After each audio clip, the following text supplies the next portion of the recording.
한번 따라해 보겠습니다. 사명을 붙들면 예비하시는 하나님을 체험한다. 다 같이 한번 해보겠습니다. 시작. 사명을 붙들면 예비하시는 하나님을 체험한다. 아멘. 하나님의 은혜로 우리 브라질 성회 선교여행 잘 마치고 오늘 돌아왔습니다. 12일 동안이었어요. 출발부터 돌아올 때까지 비행기만 11번 타고 참 자동차 많이 탔습니다. 무시무시한 카레이스 하는 것 같은 그런 자동차를 타고 밤마다 도시와 시골 마을들을 달리면서 7교회를 돌아보고 건강하게 돌아올 수 있었던 것은 우리 교회 성도님들이 가든지의 팀과 함께 보내든지 돕든지 이 하나된 믿음으로 우리 중보기도한 때문에 하나님의 놀라운 은혜와 역사가 함께하였는 줄로 믿습니다. 여러분, 세상이 갖고 있는 특징 중에 하나는 갈수록 편안해지려고 하고 쉬운 길을 가려고 하는 거예요. 어떻게 하면 뭐든지 편하게 하려고 인터넷을 뒤지고 쉬운 길을 찾으려고 이렇게 저렇게 애를 쓰고 거기에 비해서 우리가 하나님의 사명을 감당한다고 할 때, 예를 들어 선교를 한다고 할 때는 오히려 반대죠. 편한 것보다는 힘든 것, 쉬운 것보다는 오히려 더 어려운 길을 갈 수밖에 없는 것이 선교인 것 같습니다. 하지만 정말 중요한 것은 우리의 인생 속에서 그 하나님을 체험할 수 있느냐 없느냐인데, 비록 잠깐은 어렵고 힘든 길을 가는 것 같지만 예비하신 하나님, 우리가 고백하고 선포하는 것처럼 문제보다 크신 하나님을 만나고 대적보다 크신 하나님을 만나면 우리의 인생은 정말 행복하고 또 가치 있고 의미 있고 보람된 승리의 삶을 살게 되는 줄로 믿습니다. 편한 것이 승리가 아니고 하나님을 만나는 게 승리입니다.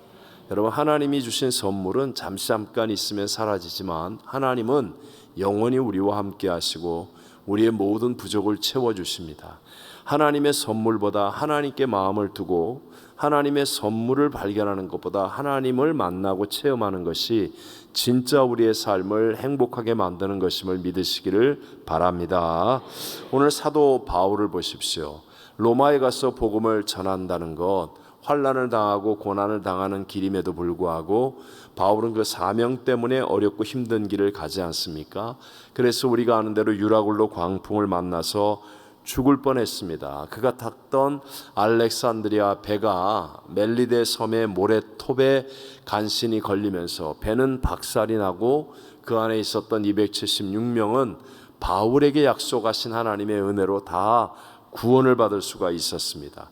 이제 석 달이 지났어요. 지중해의 겨울이 끝났습니다. 항해할 수 있는 때가 다가온 거예요. 그러니까 바울은 주저하지 않고 다시 하나님의 사명을 따라 로마를 향해서 떠나게 되었다라는 것까지 우리 지난번에 배웠습니다. 근데 오늘 본문의 말씀은 바울이 떠나는 배에 대해서 말씀하고 있어요.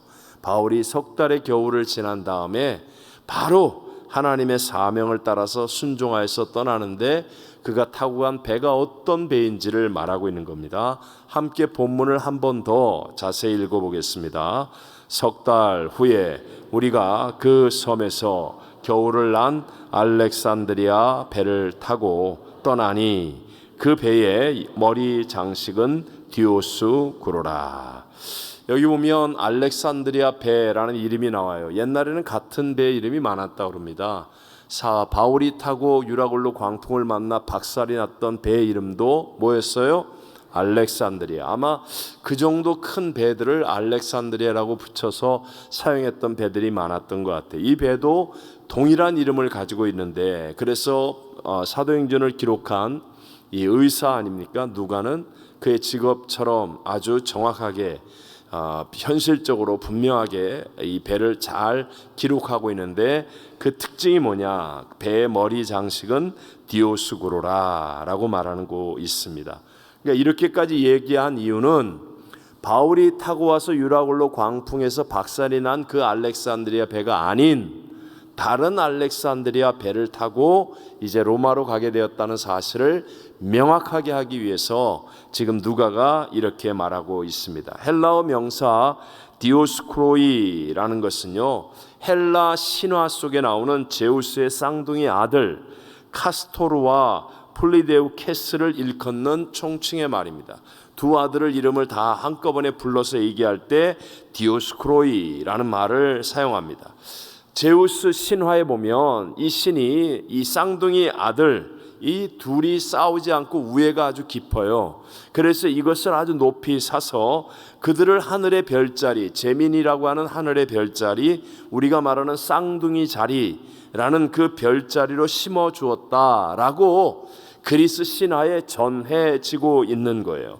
그래서 별자리를 주로 보고 항해를 하는 옛날의 뱃사람들은 이 쌍둥이 별자리가 자기들의 항해를 지켜줄 것이라는 뭔가 이렇게 의지하고 싶은 마음이 당연히 있었겠죠. 그래서 항해의 안전을 지켜주는 수호신처럼 여겼던 것이 바로 이 디오스코로이라는 제우스의 쌍둥이 아들, 하늘의 쌍둥이 별자리라고 불려지는 그것을 수호신처럼 여겼던 것입니다. 그래서 많은 배들이 특별하게 큰 배나 좀 배 뭐라고 그럴까요?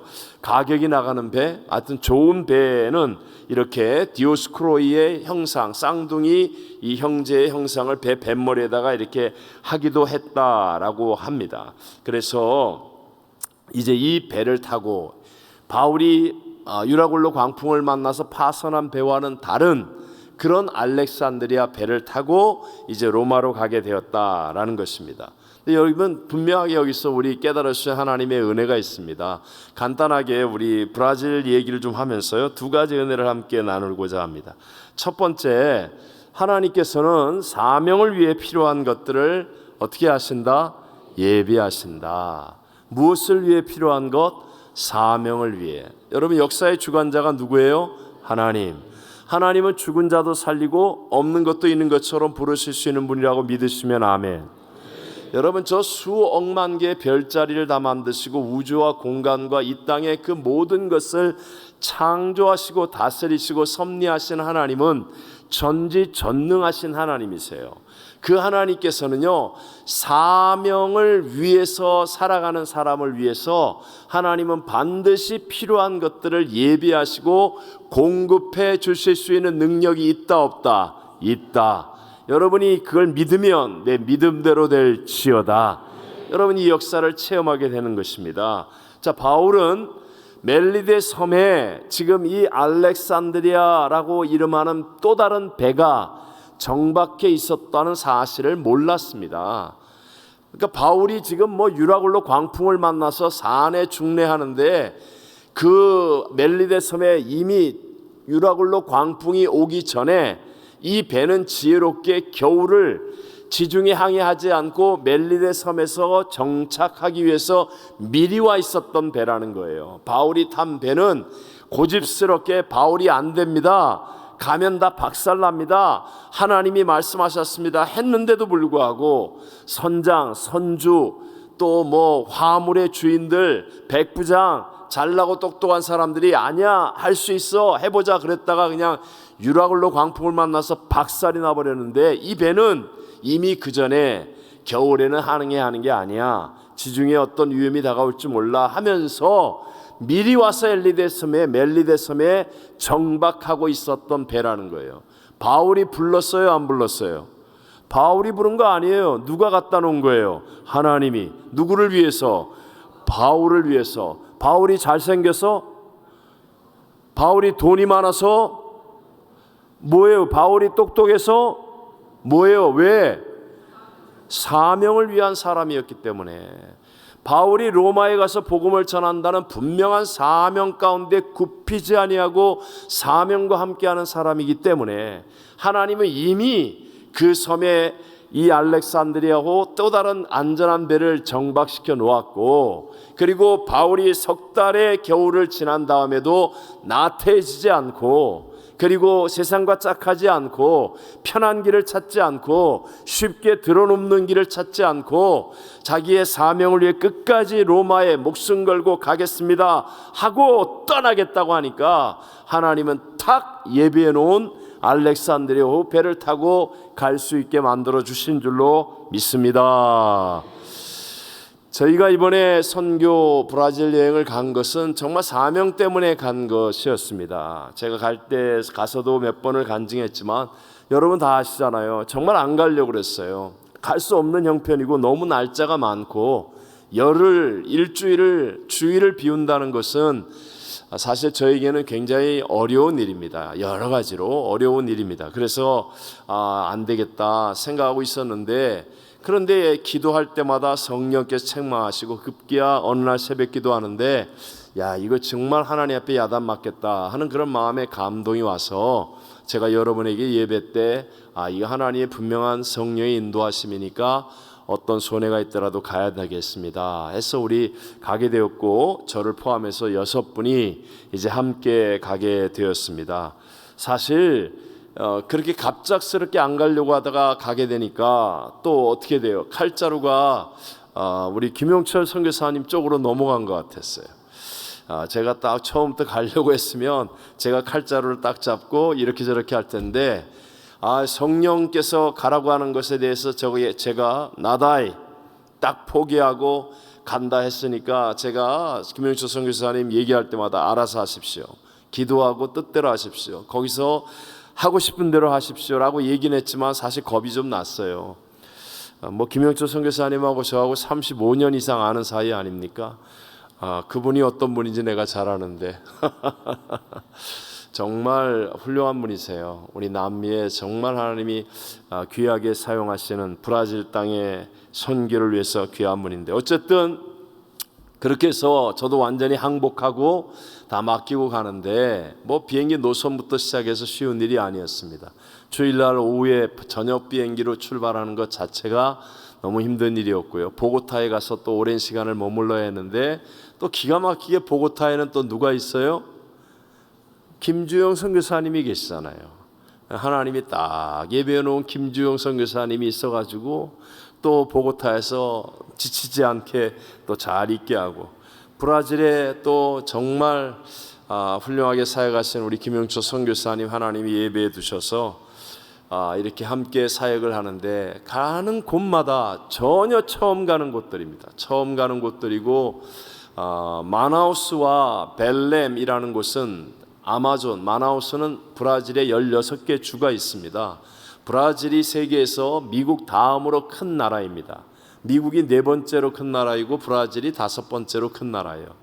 근데 브라질이 16개 주가 있는데, 그 중에 아마존 주가 이제 아마존 정글을 가장 많이 차지하고 있는 페루, 콜롬비아, 에콰도르, 이렇게 쭉 국경을 하고 있는 베네수엘라, 이렇게 국경을 하고 있는 주예요. 그래서 그 주의 수도가 마나우스입니다. 그 마나우스에 가서 그 다음에 파라주 옆에 붙어 있는 주가 파라주입니다. 파라주의 수도가 벨렘. 이런 두 도시만 수도이기 때문에 대도시예요. 대도시고, 나머지 저희가 갔던 곳은 정말 제일 주된 곳이 울리아노폴리스라는 곳인데, 그것은 전체 인구가 27,000명이 안 된다고 합니다. 전체 인구가. 그리고 파라고미나스라든가 이름도 잘 모르겠어. 따우아 이런 아마존 인디안 마을 같은 곳, 정말 낯선 곳이고 쉽지 않은 곳이었었습니다. 그런데 정말 놀라워요. 정말 하나님께서 어쩜 이렇게 기가 막히게 예비하고 계신지, 해야 할 일, 만나야 될 사람, 또 모든 일정, 그 순서 저희들이 감당할 수 있도록 하시는 그 은혜가, 예를 들어서 이 작은 도시들을 주력으로 가니까 정말 이곳은 개신교가 요즘 막 그렇게 새롭게 부흥하고 있는 그런 나라가 브라질이거든요. 거기다가 시골 도시에서 교회가 부흥을 막 이렇게 일으키니까 너무너무 사람들이 순박하고, 마치 우리나라에 한 20-30년 전 정말 신앙의 그 착하고 순전한 마음으로 교인들이 막 하나가 되어서 열심을 다하고 그런 분위기. 그래서 저희들이 갈 때마다 함성을 지르고 소리를 지르고요. 아니, 세상에 울리아노폴리스 같은 데는 자동차를 타고 밤 12시에 도착했는데, 성도들이 호텔 앞에, 여인숙 같은 호텔이죠, 그 조그만 도시니까 호텔 앞에 쫙 서가지고 밤에 기타를 치면서 막 환영을 하는데, 세상에 난 얼마나 감동. 우리 한번 제일 먼저 이 삐딱한 곳인데, 어쨌든 간에 여기는 정말 아마존 정글 안에 있는 곳이에요. 육로가 없습니다. 육로가. 그래서 비행기밖에 못 가는데, 뭐 비행기가 갈 수 있는 활주로도 동네 운동장 같아요. 그런 활주로 아무나 들락달락하고요. 그 비행사 두 분이 교회에서 같이 잤어요. 그분 두 분 같이 자고, 우리 일어나니까 같이 아침밥 먹고 저녁밥 먹고 그러고 같이 오는데, 자, 거기 한번 그 교회에 가는 영상 한 번만 볼까요? 저 비행기를 타고 가는 겁니다. 9명 타는 비행기인가? 네. 활주로 보이세요?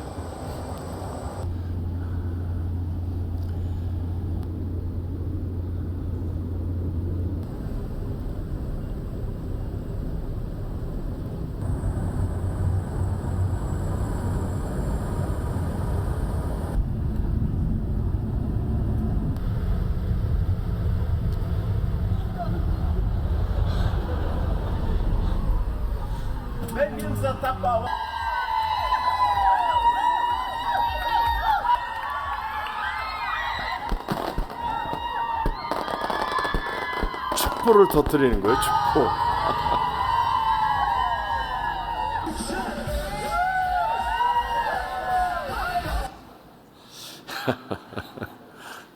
사실은 저희가 아침에 일찍 비행기가 출발하려고 그러는데, 비행기가 정비에 문제가 생겨가지고 낮 12시 경에 출발을 했어요. 그래서 아침에 일찍 오는 줄 알고 저 양반들이 아침부터 나와가지고 하루 종일 있다가 낮 12시 넘어서 이제 50분 날라가 1시쯤 도착하니까 너무 더워가지고 아침부터 나와서 있던 분들이 많이 돌아갔어요. 남은 분들이, 저분들은 가니까 축포를 쏘고, 저건 이제 삐따우아 교회입니다. 네, 아마존 마을에 거의 인디안들 마을이겠죠.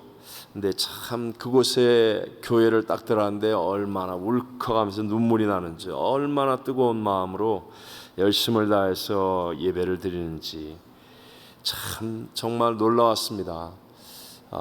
그분들이 잡수는 참 신기한 음식들, 정말 가는 곳마다 성도님들 댁에서 식사를 대접하는 분들이 많았는데, 정말로 온갖 정성을 다해서 요리를 대접해주고 음식을 옆에서 설명하면서 같이 먹고 얘기를 나누는데, 그렇게 많이 먹고도 우리 6명이 한 명도 배탈이 안 났다는 게, 그건 진짜 기적입니다. 기적. 그리고 뭐 주는 거 다 먹었으니까요. 뭐 뭔지도 모르고 먹고, 뭐 이상한 것도 먹고, 뭐 과일 주스, 과일 하여튼 다 먹었습니다. 근데 저도 새벽에 일어나서, 하나님 오늘도 탈이 없게 해주시옵소서. 근데 정말 한 번도 탈 안 나고 잘 할 수 있었다는 게 너무 감사하고요. 저기서 이제 자는데 침대에 개미가 얼마나 많은지 제 아내는 잘 그렇게 안 하는데, 그냥 1시간 내내 개미 털어내고, 하여튼 그러면서 이제 저곳에 갔는데, 수상교회도 있더라고요. 얼마나 열심히들 하는지. 수상교회 사진 나와요?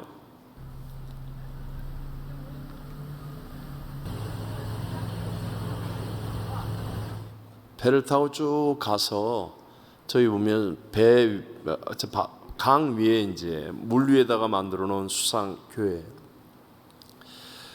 저게 뭐냐면, 곳곳마다 저렇게 교회를 세우려고 하고 성도들이 정말 복음을 전하기 위해서 애를 쓰고, 놀라웠습니다. 저 지역에 어쩜 교회에 저렇게 많은 사람들이 모일 수 있을까? 깜짝 놀랐습니다. 가는 곳마다 정말 많이 놀랐습니다. 마나우스에서 이제 벨렘에 가서요. 벨렘은 아까 얘기한 것처럼 파라주의 수도입니다.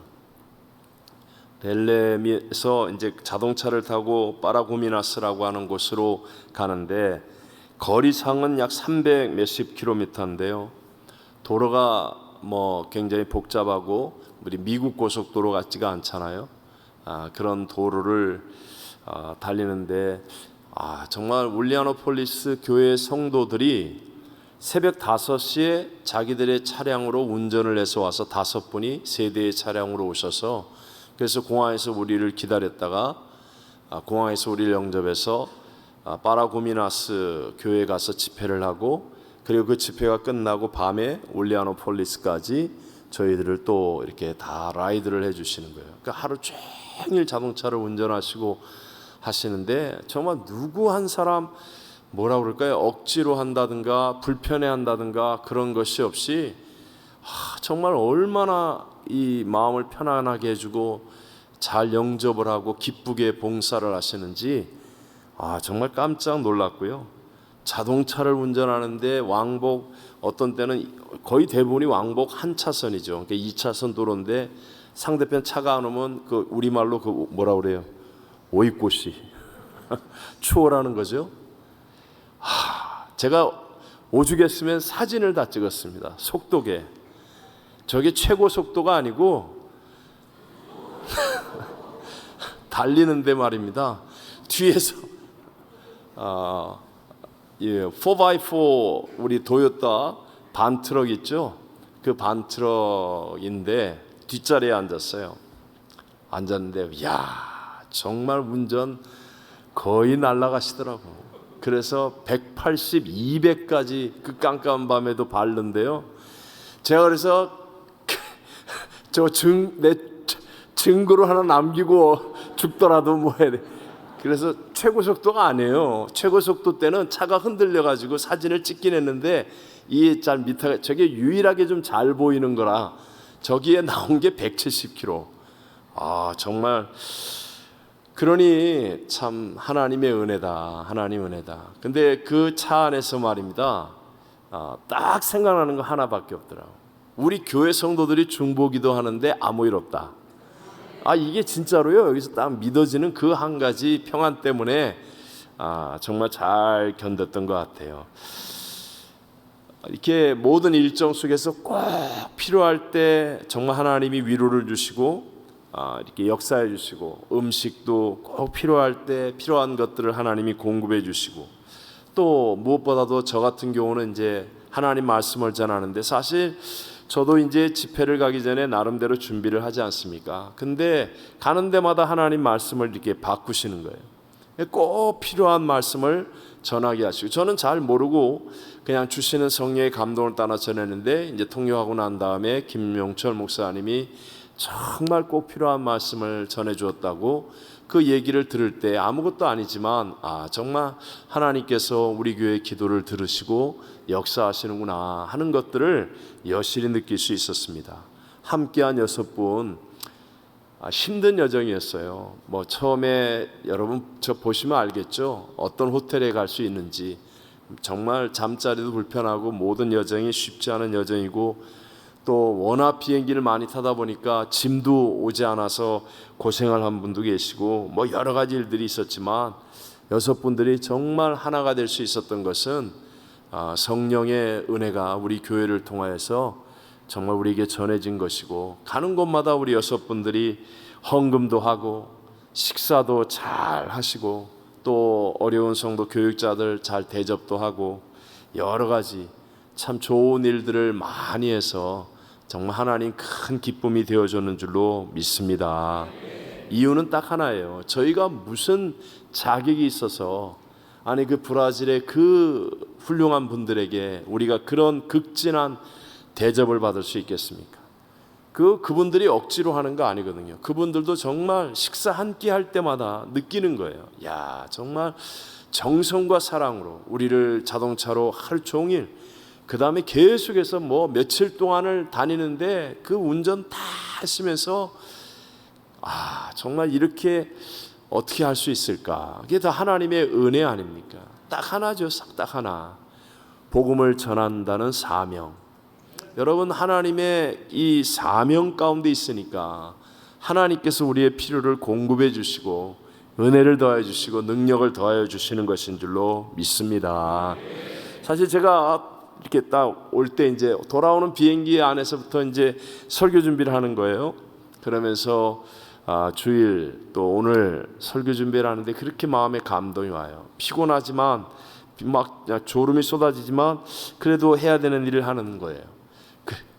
그리고 딱 돌아와서 제가 책상에 딱 와가지고 기도하고 딱 보니까 책상 위에 편지가 있어요. 편지들이 이 1주 반 동안에 있었던 편지들이 있어요. 편지를 딱 뜯어보는데 너무너무 위로가 되는 편지들이 있는 거예요. 그 중에 제가 하나만 읽어드릴게요. 정말 하나님 주신 위로. 제가 저 화면 보이죠? 제가 편지 그대로예요. 오늘 뜯은 거예요. 지금 누군지 모르겠습니다. 누군지 모르겠어요. 근데 제가 그대로 한번 읽어드릴게요. 제가 요 책상 위에 올려진 거 제가 뜯은 거예요. 제가 편지 와서 뜯어서 8월 18일 올해 8월 18일 날 보내신 거예요. 진수철 목사님께. 올해 3월부터 우연히 목사님의 설교를 듣게 되어 매주 목사님의 설교를 듣고 주일 예배를 집에서 드리고 있는 기독교인입니다. 하나님께 목사님과 같이 하나님 말씀 전하시는 분들 때문에 감사 기도가 길어집니다. 한국을 떠나온 지 40년 가량 되어 한글도 많이 잊어버렸습니다. 작은 정성이나마 선교 사업에 쓰시도록 보내드리니 하나님 사업에 쓰시면 감사하겠습니다. 감사합니다. 그리고 이렇게 수표를 헌금으로 보내셨어요. 3,000불이야. 2,000불 했다가 3,000불로 고친 것 같아. 2,000불이구나. 죄송합니다. 이자에다 콤마를 쓴 건데 제가 잘못 읽었습니다. 어쨌든 간에 전혀 모르는 분이 이 편지를 딱 읽는데 그냥 마음이 울컥하면서 하나님이 위로해 주시고 인정해 주시고 하나님이 사랑하신다라고 이렇게 고백하시는 거예요. 또 다른 내용은 제가 나중에 얘기할게요. 그 정말 오늘도 여러분 우리 교회 안에 중보기도의 사명을 가지고 애쓰시는 분들, 또 성가대로 찬양팀으로 여러 봉사자들로 또 예배자의 사명으로 우리 하나님 앞에 내 사명을 잃지 않고 사명을 붙들고 살아가는 사람이 되어지면 여러분 전지전능하신 하나님께서 반드시 우리의 믿음대로 역사하시고 필요한 것들을 공급하시고 살아계신 하나님이심을 증거하실 줄로 믿습니다. 여러분 그러므로 오늘도 우리 그냥 교회를 왔다 갔다 하는 사람이 되지 마시고 하나님의 사명을 붙들어야 됩니다. 내게 주신 사명, 하나님의 선물보다 하나님이 나에겐 소중합니다. 하나님 한 분이면 충분하다는 것을 나로 믿는 자가 되게 하여 주옵소서.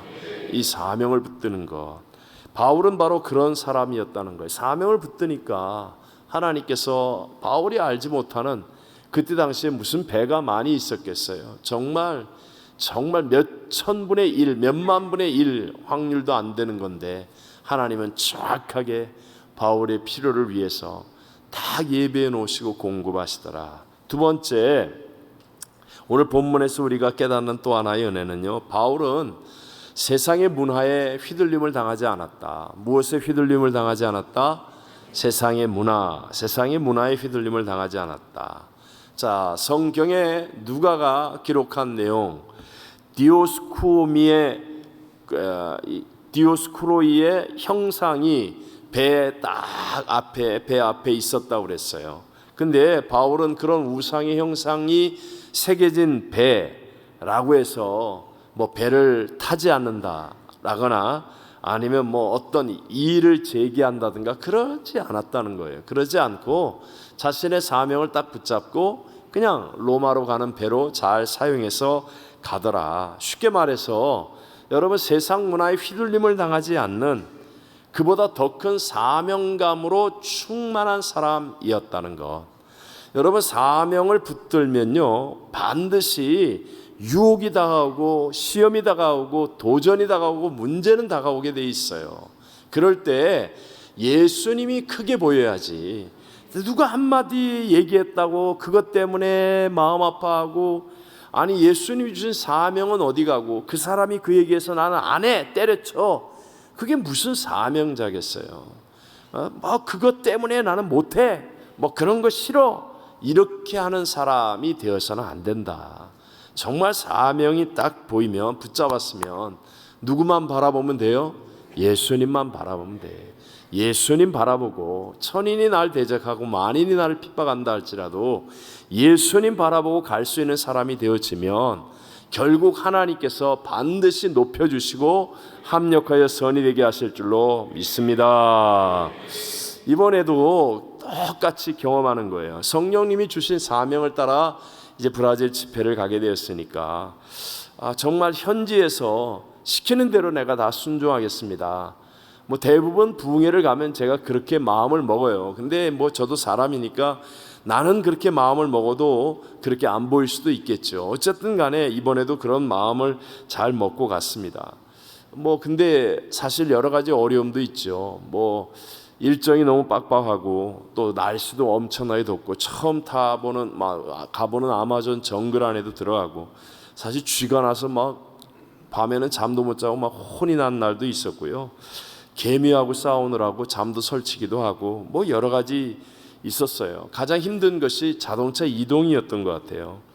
자동차 3대 중에 2대는 아까 얘기하는 반트럭이었는데 뒷자리에 이제 앉아서 시골 도로를 몇백 킬로를 막 가야 되니까 뭐 자동차 속도는 뭐 거의 뭐 날아가는 속도죠.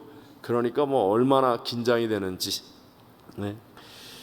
근데 그러고 나서 이제 아까 얘기한 벨렘에서 내려서 벨렘 비행기 공항이 이제 벨렘에 있으니까요. 벨렘 파라주의 수도 벨렘에서 내려서 거기까지 마중원 성도들과 함께 거의 4시간을 자동차로 이제 가면서 중간에 파라고미나스라는 도시를 들려 금요일날 저녁 집회를 하고 그리고 집회가 끝나고 바로 이제 올리아노폴리스라고 하는 주 목적지로 가는 거예요. 저 파라고미나스 교회를 딱 갔는데 깜짝 놀랐어요. 얼마나 성도들이 많이 모이고 성도들이 얼마나 성숙한 믿음을 가지고 예배를 드리는지 깜짝 놀랐습니다. 깜짝 놀랐습니다. 제가 어느 교회인지는 모르겠어요. 이번에 성령이 감동을 자꾸 주셨어요. 어떤 교회는 설교하라고 딱 나갔는데 그냥 눈물이 터져갖고 말을 못 하겠는 거예요. 앉아서도 울었는데 강대상에 서서는 안 해야지 그랬는데 막 성령이 그렇게 감동할 정도로 그냥 저희가 딱 도착해서 들어왔는데 안내하는 집사님들부터 아니 우리가 가르치려고 왔는데 이 양반들은 막 얼마나 환영을 하고 그냥 진심으로 막 그냥 기뻐하고 뭘 하나 하려고 그러면 그냥 전체 교인들이 수천 명이 와 내가 BTS 같아 그냥. 그런데요 정말 그게 뭔가 이렇게 억지가 아니라 예배를 드리면서 막 열심을 다해서 그렇게 하는 거. 모든 예배를 아이들과 다 같이 드려요. 브라질 교회는 주일학교부터 시작해 다 같이 드려요. 다 함께 예배 드립니다. 주일 예배를. 근데 부흥회도 그렇더라고요. 아이들이 쫙 이쪽에 앉아 있고 그냥 그렇게 많은 성도들이 있고 뭐 젊은 애들이 막 다 와 있고 근데 저희가 이쪽에 이제 제가 제일 앞자리에 앉았는데 파라고미나스 교회에서는 찬양을 부르고 있는데 주일학교 아이들이 이 시멘트 바닥에 그냥 무릎을 꿇고 기도를 하는 거예요. 제 아내와 제가 그걸 보고 얼마나 또 은혜를 받았는지. 나와요 그거? 했어요? 네. 근데 여러분 죄송한데 저희들이 촬영하는 그런 프로가 아니잖아요. 저거 봐라 그러고 막 은혜 받다가 저거 한번 찍어야지 그러고 찍으려고 그러면 벌써 끝났어. 그런 거 아시죠? 네. 뭐 그런 부분들이 많아요. 열심히 했는데 어쨌든 간에 근데 정말 예배를 뜨겁게 드리고 또 찬양도 열심히 하고 이제 말씀을 받아들이는 것도 이번에는 정말 잘 받아들이고 정말 놀라웠어요. 밤 10시가 넘어서 6시 반인가 예배를 시작했는데 10시가 넘어서 이제 예배가 끝나고 그냥 바로 그 차를 타고 이제 그 진짜 시골길을 달려서 올리아노폴리스까지 가는 거예요. 땀으로 목욕을 했는데 그 차에 타고 운전하는 그 덩치 큰 형제가 자기 덥다고 에어컨을 제일 크게 틀어놓고 아주 그냥 정말 너무너무 힘들게 그렇게 올리아노폴리스까지 갔는데 아까 얘기했던 것처럼 그 밤 12시인데 교인들이 애들부터 시작해서 그냥 길거리에 쫙 있어서 난 뭐 왜 이 시골에 왜 이러나 그랬더니 우리가 내리니까 막 기타를 치면서 찬양을 하는 거예요. 너무 놀라서 우리 그 장면 하나도 못 찍었어요. 너무 놀라서. 정말 감동 그런 것이었어요. 그리고 금요일날 밤 12시 넘어서 도착해서 토요일날은 거기서 또 140km 떨어진 돔 엘리세우라고 하는 곳에 또 이 지교회가 세워져서 그 교회 가서 집회를 해달라고 해서 하루 집회를 하고, 그리고 집회가 끝나고 이제 성도 집에 가서 식사를 하는데 참 어쩜 그렇게 성도들이 정성을 다해서 섬기고 헌신하는지 정말 이 놀라운 헌신들을 보게 되었어요. 그리고 이제 사실 토요일 밤만은 제가 좀 나가지 않으려고 혼자 있기도 했는데, 어쨌든 울리아노폴리스 교회가 인구가 2만 7천 명밖에 안 되는 작은 마을입니다. 울리아노폴리스가. 근데 그 교회 집회에 1,000명이 나왔어요. 1,000명. 의자를 900개를 깔았는데 서서 예배를 드리고 1,000명이 예배를 드리는 거예요. 그리고 저 교회에서 아까 얘기한 파라고미나스라든가 돔 엘리세우 같은 그곳에다, 저건 이제 낮에, 주일 낮에 재직 세미나 하고 끝나고 이제 제 기도하는 장면이에요. 이렇게 지교회들이 세워지는 겁니다. 제가 그러면서 참 깨달은 것이, 가장 작은 마을, 2만 7천 명밖에 안 되는 마을 전체 인구가 2만 7천 명이에요. 자기들 많이 잡아서 2만 7천 명.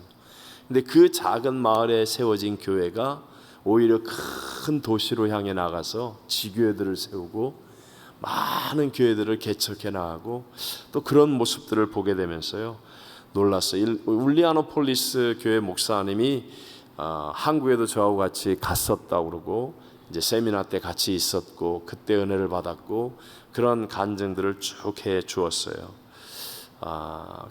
여러분, 그러니까 이게 뭡니까?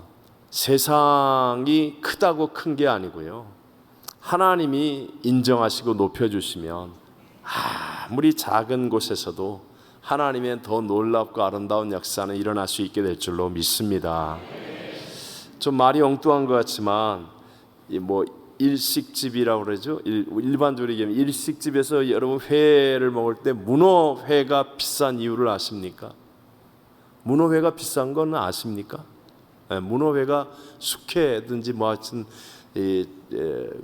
고급 요리에 문어가 나오게 돼 있어요. 문어 요리가 비싼 이유를 아십니까? 아시죠? 문어는 양식이 없어요. 양식이 안 돼요. 양식이. 문어는 오직 자연산으로 잡아야만 되는 겁니다. 자연산으로 잡아야 되는 것이기 때문에 문어가 이제 값이 나간다라는 거죠. 제가 갑자기 왜 문어가 먹고 싶었는지, 문어를 먹었구나. 빅토리아 가서 문어를 먹으면서 그 먹고 나서 저녁에 돌아와서 감사 그 글을 쓰면서 문어 먹은 거 감사하다가 갑자기 이 생각이 나는 거예요. 그렇다. 신앙은 양식 같은 신앙이 되면 안 돼. 자연산이 돼야 돼. 자연산.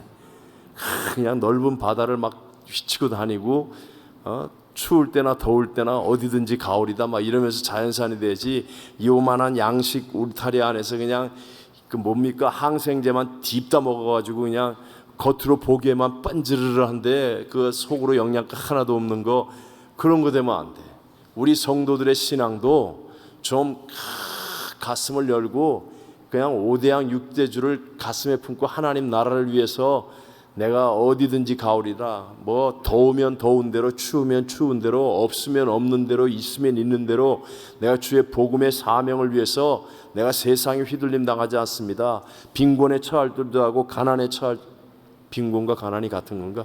빈곤에 처할 줄도 알고 풍부에 처할 줄도 알고 나는 복음을 위해 사명을 위해서 나는 휘둘림을 당하지 않습니다. 이런 자연산 같은 믿음이 되시기를 바랍니다. 툭 하면 일해서 못하고, 거기는 더워서 안 가고, 거기는 불편해서 안 가고, 거기는 호텔이 나빠서 안 가고, 거기는 화장실이 더러워서 안 가고, 거기는 이래서 안 되고, 저기는 이래서 안 되고, 그거 맨날 그냥 항생제만 먹은 것처럼 그냥 겉으로만 번지르르하지 아무 영양가 없는 그런 신앙이 되지 말고, 우리 정말 우리 교회에 주신 하나님 최고의 축복입니다. 우리 하나님을 하나님의 선물보다 더 소중히 여기고 하나님과 함께하는 바울과 같은 우리 승리하는 믿음 되시기를 주의 이름으로 축원합니다. 사명, 우리 교회 주신 사명, 가든지 보낸지 돕든지 또 우리의 다음 세대를 믿음으로 살리는 이 사명 붙잡으면 하나님 반드시 필요한 것들을 공급하시는 역사 체험하게 될 줄로 믿습니다. 절대로 세상에 휘둘림 당하지 말고, 세상의 유행과 풍조에 휘둘림 당하지 말고, 우리 하나님 안에서 자연산처럼 정말 하나님, 나는 무엇인지 어디든지 가능합니다, 하나님과 함께하면 됩니다, 용기 있고 자신감 있는 믿음의 승리자가 다 되시기를 주의 이름으로 축원합니다.